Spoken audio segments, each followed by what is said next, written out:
Om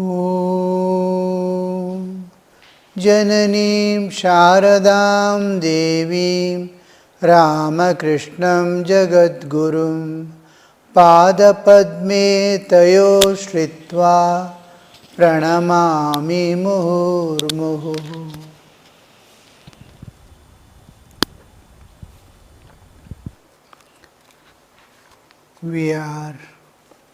Sri Ramakrishna is taking a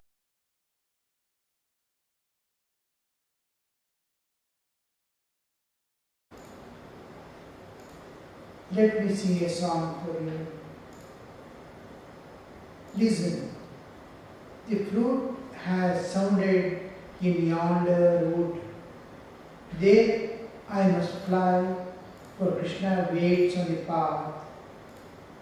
Tell me, friends, will you come along or no? To you, Krishna is merely an empty name. To me, he is the anguish of my heart. The love or even pain, sorrow, grief, such pains. Suppose a friend of mine dies. Where do we get pain? Some pains are limited to mind, some pains are limited, reaches even heart. Some remain in the intellect. Suppose whom I love most and hold them as mine, if they die, heart weeps. My friend who was there throughout with me in the college from the childhood days, suppose he dies, I will not have pain in the heart, grief in the heart. It remains in my mind. Suppose I am doing business, a constant customer is there coming and going. I have friendship with him, we sit together, dine and all that. But when he dies, the pain will be in intellect. I understand, I reason out and feel the pain. Oh, he was a good customer, he used to come to me. It will not enter the mind also. In mind it is slightly deeper than the intellect. Heart is the most one. So here the Krishna, when she says, to you my Krishna is an empty name, to me he is the anguish of my heart. Similarly, love too. Love, physical love. I want my life's companion as a physical object with me, living with me. Then physical love is entirely different. There is little deeper mental love. There is still deeper, which is heart. This love is spiritual love. In physical love, we want to live together. I and you will remain, continue to remain. I and you. The two distinct entities, I and you. But we want to live together. It is love. But I am interested in your welfare, you are interested in my welfare. Not only companionship, but seeking the welfare. Here, persons may be far away, still that love which binds them is at the higher, subtler level of mind and intellect. I am seeking the welfare.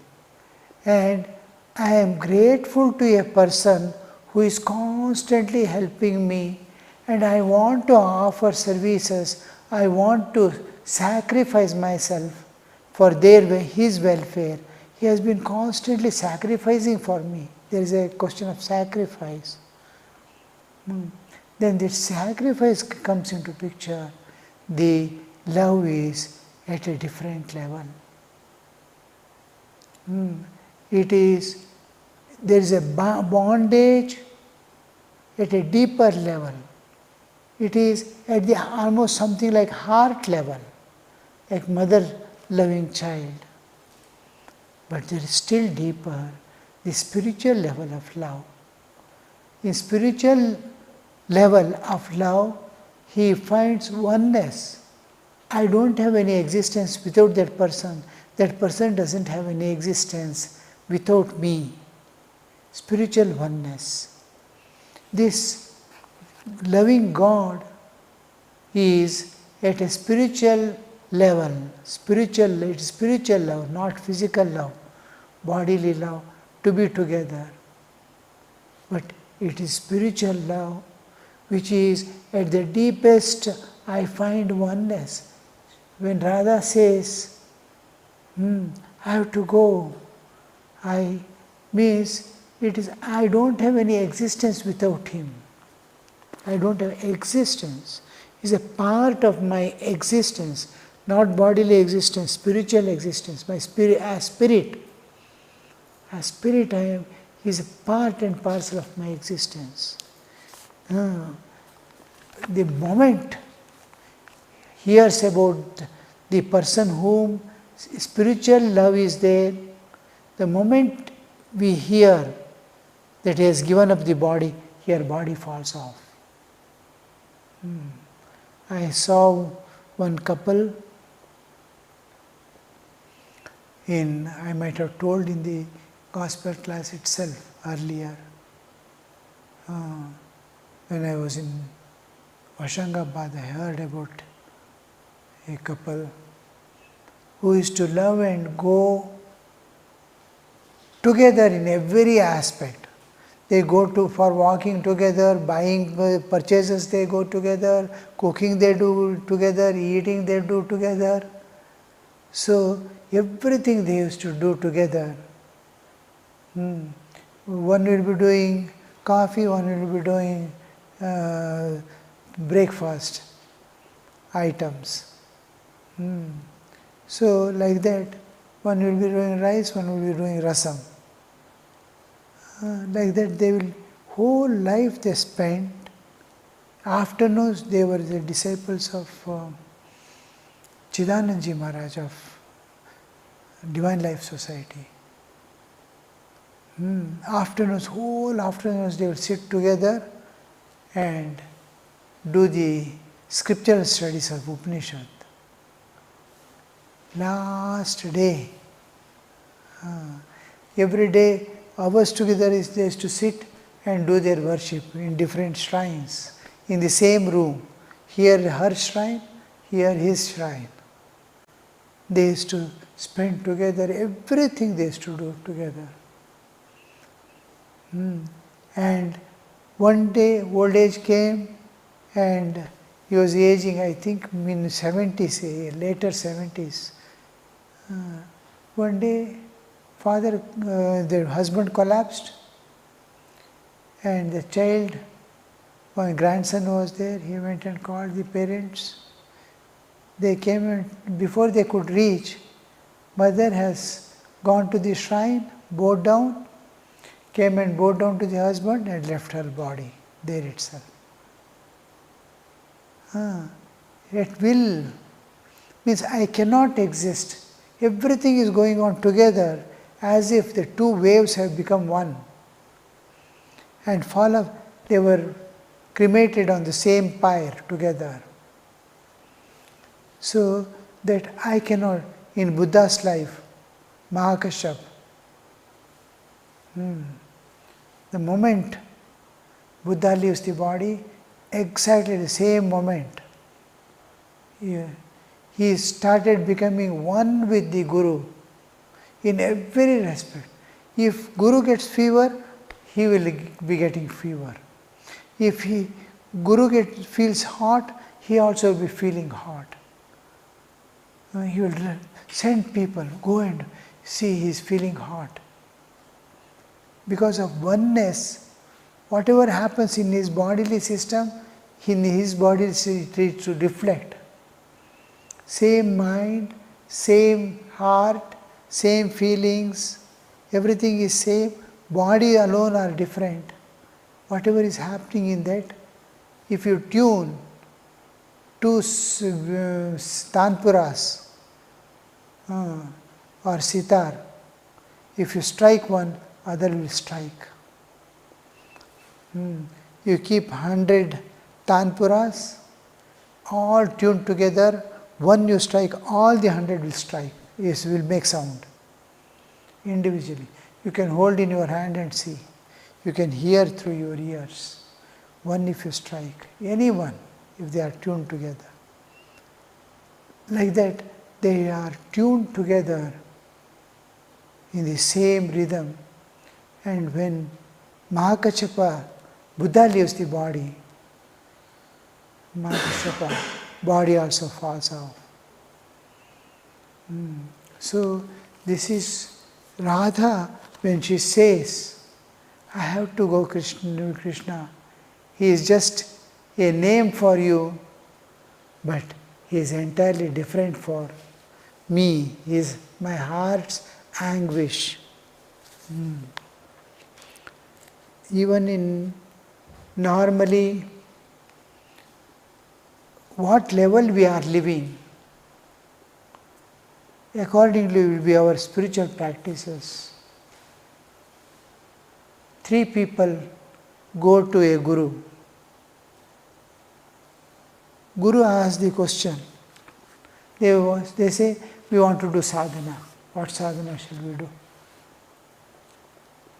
Guru asks, what is the difference between ear and eye? Ear and eye. One of them will tell, oh, ear hears and eye sees. Very clear.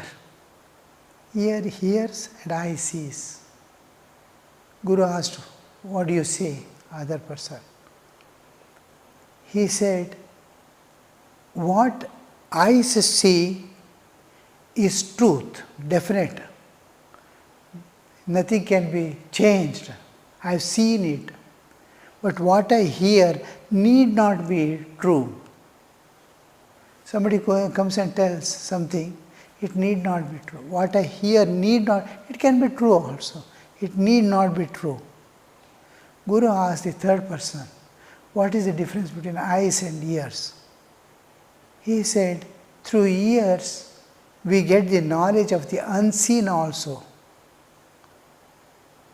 Scripture tells about Brahman.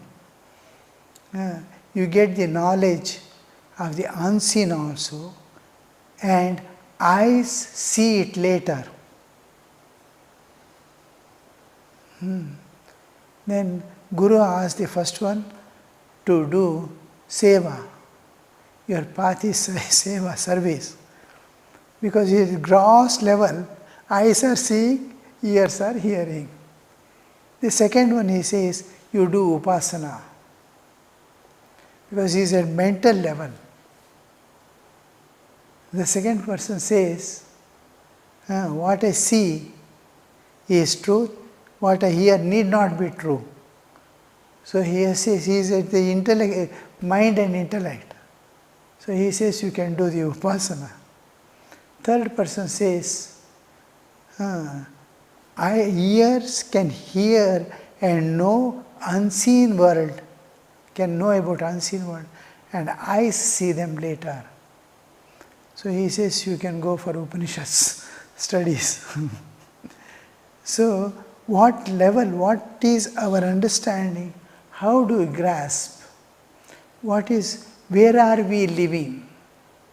Are we living at spiritual level, intellectual level, bodily level? According to this, guna, karma, vibhaga. The earlier classification of varna, varnashrama dharma, varna class was divided upon this what level they are living at. bodily level, then do the services. At mental level, do business. Both, then do defense.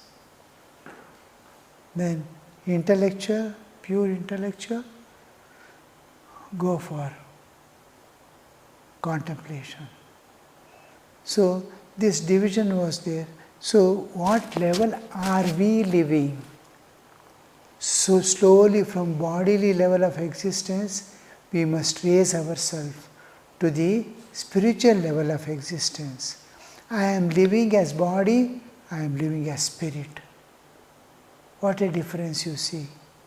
Again and again, reaffirming my existence as spiritual, denial of the body, bodily existence, to be me, I. I cannot be this body. I am each time, mano buddhi ahankara chittani naham, shivoham, shivoham. I am not the body-mind complex, I am this pure spirit. So this repeated insistence on the mind and awareness will slowly start recognizing the difference between matter and spirit.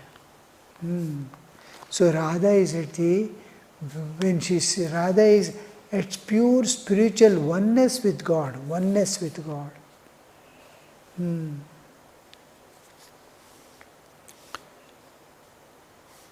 You hear his flute notes only with your ears, but oh, I hear them in my deepest soul. It is, people are hearing with physical ears, she hears with the, you see, one mother was there who lost her son. I did not know that she has lost her son. When I met, I asked about what is that boy is doing now. She did not speak. We were talking something for some time. She did not speak anything. Just her eyes were wet. Her eyes were wet. Means, then I came to know her son has passed away. Cannot speak. Eyes were wet. Why eyes were wet? Because she feels the loss as if her heart is torn away and a piece has gone off. She was holding as mine, my child. You will never part from me. That kind of, it has parted. We can see how deep that person was attached to her. So here she is at spiritual oneness. What happened spiritual oneness? What happened to these people? Hearing, they left their bodies.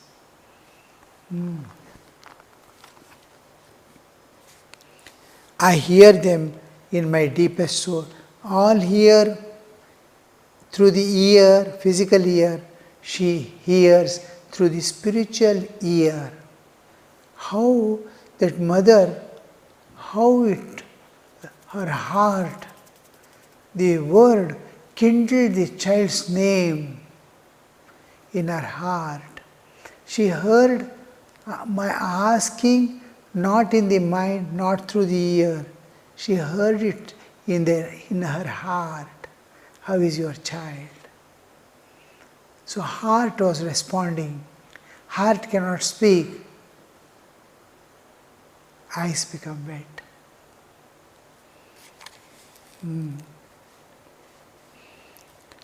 I hear his flute calling Radha, come out. Without you, the grove is shorn of its loveliness. Everything is there. My object of love is not there. When Krishna goes to Vrindavan, He sees everything and then weeps, telling, oh, everything is as it is, only Krishna is not here.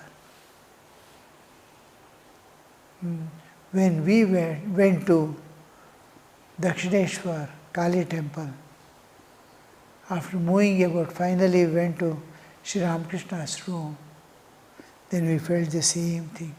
Oh, everything is as it is, only he is not there.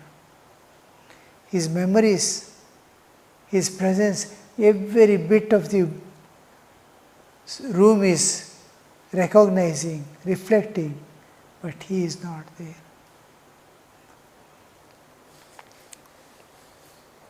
The master sang the song with tears in his eyes. Whomever we contemplate upon, their bhava comes to us.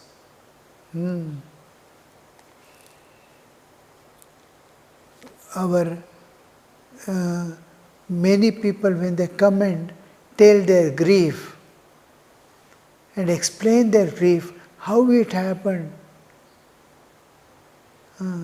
be it somebody is passing away or great losses like losing huge amount of business in the business, something like, then his grief, as we are hearing, it starts reflecting in our own heart. As he would feel the pain, same pain, clear understanding, how he is explaining. If you go on listening, you start becoming one with his personality. Whatever is happening to him in his heart happens to you in your heart. You are standing in his shoes now. You have to weep. So he is feeling the absence of Krishna as the Raja is feeling. This is one of the specialities of Sri Ramakrishna. Total identification with the object of his thought. When he was doing as a boy Shiva's drama, he became actually Shiva and fell unconscious. He lost external awareness, becoming Shiva. This is his, whatever he thinks, he experiences that. Throughout his life you can see how a woman comes and starts weeping about her family problems. Thakur also starts weeping. And that person who comes to tell, they must console Sri Ramakrishna now. He starts weeping more deeply than the person who has come to complain. Then we understand how much of identification he feels. Walking on the grass, somebody walking on the grass, he felt as if somebody is walking on his own chest. Somebody beats someone, Sri Ramakrishna is seeing some washerman or fisherman, woman was beaten, and all the fingerprints are there on his back. Identification. One of the saints, I think, I don't remember, John or somebody, you could see in his hand the nails of Christ was seen. His hands were bleeding. Identification. So these are the identity in which we build up the feelings. Sri Ramakrishna now is in the Radha Bhava, and how she is feeling, he is feeling. The master sang this song with tears in his eyes and said to Keshab and other Brahmo devotees, whether you accept Radha and Krishna or not, Please do accept their attraction for each other. Because most of the people ask this question, did Mahabharata happen really? Or Ramayana happen really? It is immaterial. Take it as X. You will get the result. Many stories are stories but carries some power to transform you. Now you see, I told a story. 3 people went to Guru. Nobody has seen. I too have not seen. Going. There is no proof of that. Anybody asked, did it really happen? I say, I don't know. So, many of the stories are swakrita. We create the stories and tell to give the gist of the thing, to make it clear, concrete, understandable. So, you believe in this story or not, in their actual existence or not. But as a part of the story, you see how they were, how that oneness was felt in that love. How much attraction means total oneness, absolute oneness. How they found. That you have to accept.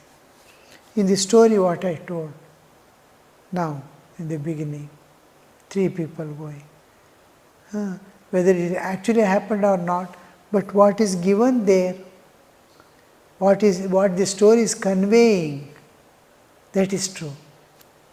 That we can see, understand and test. Try to create that same yearning in your heart for God. Please do accept their attraction for each other and be attracted by God and attract God through your heart. Try to create the same yearning in your heart for God. Yearning is all you need in order to realize Him. Longing, yearning. I long for, because heart is an expression of my pure existence. I as spirit. Love is expression of my existence, not of mind, not of body, but it is self flowing out as if. It has become watery and flowing as love. Heart is flowing as love. My existence is flowing as love.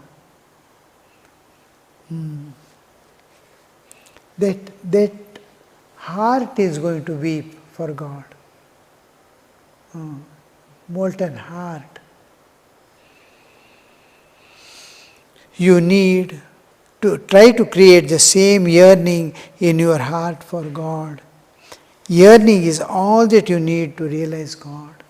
That heart weeps. Where are you? Where are you? In world, any object you long for and you need not get, even if you get, it is perishable. Any object, if you by chance get lost object, then it is going to perish.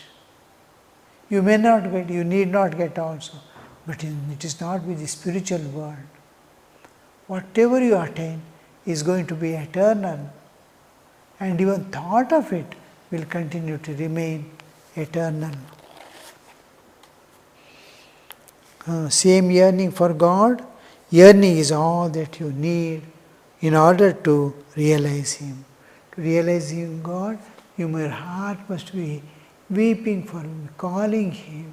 Where are you? We are searching for Him. Heart. Not intellect, not mind, but heart. Gradually, the ebb tide set in. The steamboat was speeding towards Calcutta. I passed under the Howrah Bridge and came within the sight of the botanical garden.